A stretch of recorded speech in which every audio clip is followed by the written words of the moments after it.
సంక్షేమ అభివృద్ధి కార్యక్రమాల అమలులో పెద్దపల్లి జిల్లా ముందంజలో ఉందన్నారు ప్రభుత్వ విప్ చింతకుంట విజయరమణారావు.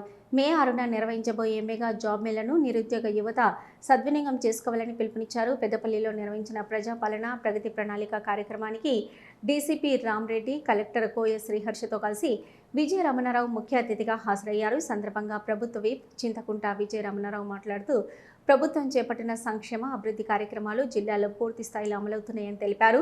పెద్దపల్లి ప్రభుత్వ ఆసుపత్రి రాష్ట్రంలో అగ్రస్థానంలో నిలిచి 4 అవార్డులు సాధించిందని, ఓపీ సంఖ్య 280 నుంచి 900కు, ప్రసవాలు 40 నుంచి 250కు పెరిగినట్లు పేర్కొన్నారు. కొత్త ఆసుపత్రి భవనం నిర్మాణం వేగంగా జరుగుతుందని, ఎంఆర్ స్కాను, సిటీ స్కాను సౌకర్యాలు కల్పించేందుకు చర్యలు తీసుకుంటున్నట్లు తెలిపారు.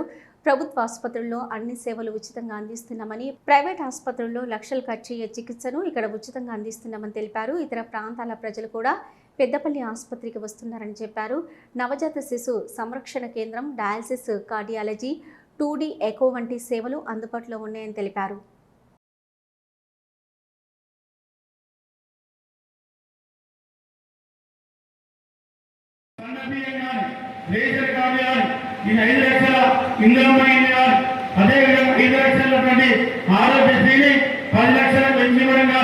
వాటితో పాటు మరి ఏదైతే ఇవాళ మా మహిళా సంఘాలకు సంబంధించి డాక్రా మహిళా సంఘాలకు సంబంధించి 0 వడ్డీ 5 లక్షల రుణాలు, 0 వడ్డీ రుణాలు ఇస్తున్నటువంటి వాళ్ళ మాఫీ కానీ, వాటితో పాటు ఇందిరా మహిళా క్రాంతి పథకం కింద ఇవాళ ఏదైతే సోలార్ విద్యుత్ ప్లాంట్లు కానీ, ఆర్టీసీ బస్సులు కానీ, అదేవిధంగా పెట్రోల్ బంకులు కానీ, చిన్న చిన్న టిఫిన్ సెంటర్లు కానీ, కిరాణా షాపులు కానీ, ఇతర ఫుడ్ మిషన్లు కానీ, ఇతర పెట్టుకొని నడుపుకోవడం కోసం ఇవన్నీ కార్యక్రమాలు ప్రభుత్వం ఇవాళ చేయిస్తా ఉంది.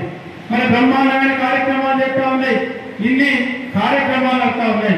2 లక్షల రైతు రుణమాఫీ, రుణమాఫీతో పాటు 500 రూపాయలు సన్నగొడ్డ కింటాలకు 500 రూపాయలు.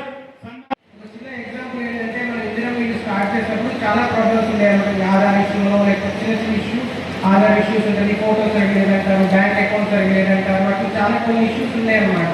మనం ఈ 99 రోజుల ప్రోగ్రాంలో మళ్ళీ గ్రామ సభలు పెట్టడం కానీ, మండల సభలు పెట్టినప్పుడు చాలా వరకు మీ నుంచి ఫీడ్బ్యాక్ కానీ కొన్ని సమస్యలు ఇస్తున్నాము. దీనివల్ల డిలే అవుతుంది, దీనివల్ల ఈ సమస్యలు ఇట్లా పరిష్కారం చేస్తే బాగుంటుంది అంటే మనం గవర్నమెంట్ దృష్టికి తీసుకొని వెళ్ళడం జరిగింది. మ్యాక్సిమం ఇండియా పిల్లలకు సంబంధించిన ఇష్యూస్ మొత్తం మనం క్లియర్ చేసుకోవడం జరిగింది. 4-5 చిన్న చిన్న టెక్నికల్ ఇష్యూస్ ఉంటాయి. అట్లా మీ నుంచి వచ్చిన ఫీడ్బ్యాక్ తీసుకొని దాన్ని ఎట్లా స్కీమ్ ఇంప్రూవ్ చేయొచ్చు, లేకపోతే ఇంకా బాగా ఎట్లా బెనిఫిషరీస్ తీసుకుని వెళ్ళొచ్చు అనే ఉద్దేశంతో ఈ ప్రోగ్రామ్ అనేది పెట్టడం జరిగింది. ఇప్పుడు మీరు చూసినట్టయితే ఇందిరా